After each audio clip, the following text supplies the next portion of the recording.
guys, LookCatchu here. Today we'll be making butter mochi.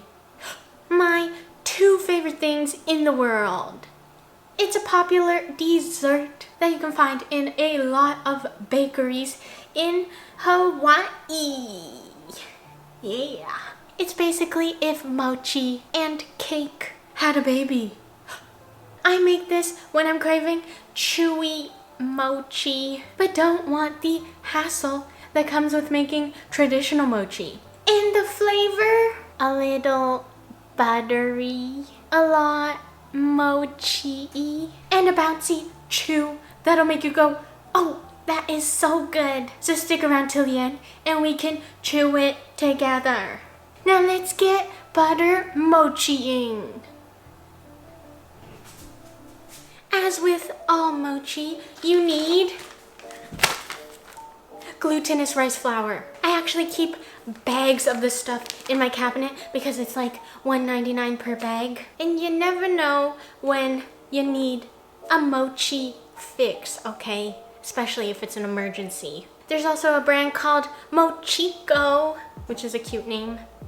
But it's fairly expensive compared to our lovely green bag from Thailand. Even though this is already a pretty fine powder, to prevent lumps, you gotta sift it with some baking powder. And I should probably get a larger strainer. I'm just trying to live a minimalist lifestyle. Add in some salt, do a little whisk, and set it aside for now. To another bowl, crack in some eggs. Bloop. I think Pixar should hire me as their sound effect maker. And add some sugar. Do another quick whisk.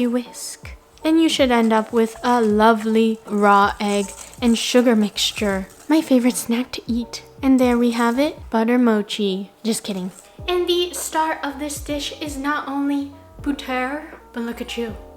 It's called butter mochi. What else could it be?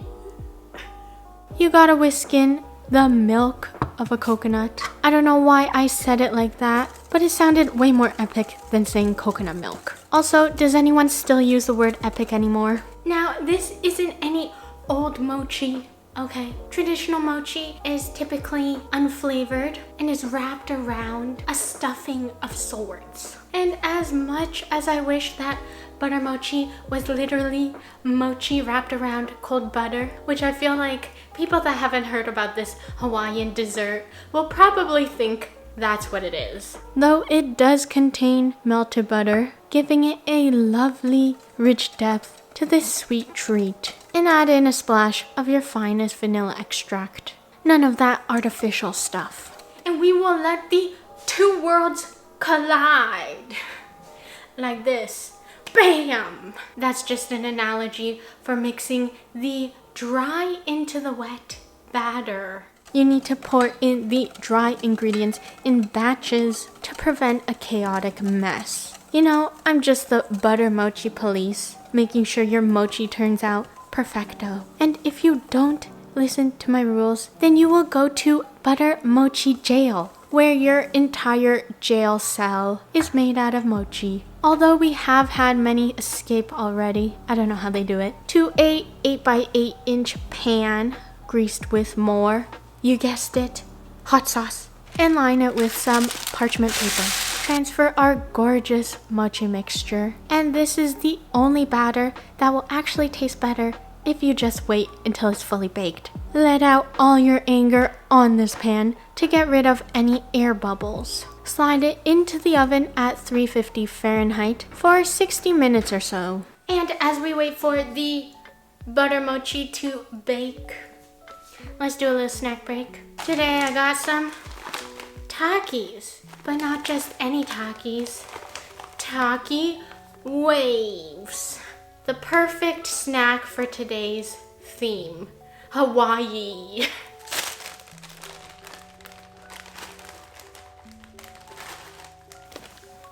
Looks like a ketchup chip. If you want to pull a prank on someone, just tell them this is ketchup chips.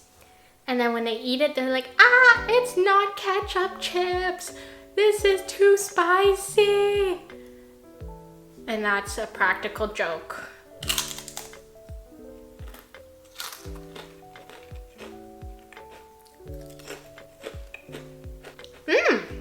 like a Taki in potato chip form. Now let's head back to the cooking. You'll know when your butter mochi is done when you press the center and it springs right back, just like the cheap mattress you'll find at a motel. Now look at that lovely golden crust. You gotta let it cool just to firm up and get chewier. 30 minutes later. Ah, hurry! Cut it into 16 pieces. Nothing more, nothing less. And the butter mochi may stick to it, but that's part of the sticky experience. And did I mention the mochi pull?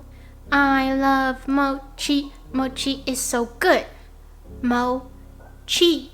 A mo, that's chi. Now before it hardens, let's dig in.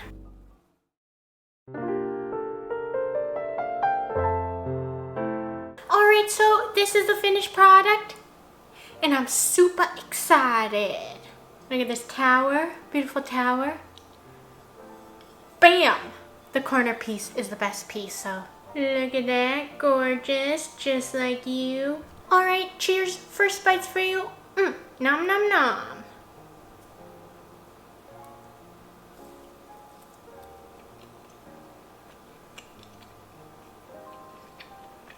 This is what the inside looks like. When you first take a bite, you get hit with that lovely coconut flavor. Then you chew a little and you get that chewy, bouncy mochi texture and that lovely, rich, buttery, comforting aroma.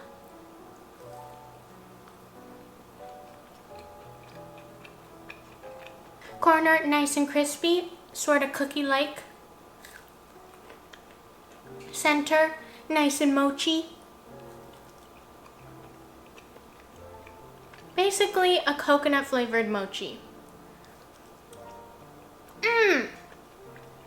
And these are pretty addicting. So you better be careful and you better share this with your family and friends because you might end up looking like a mochi after.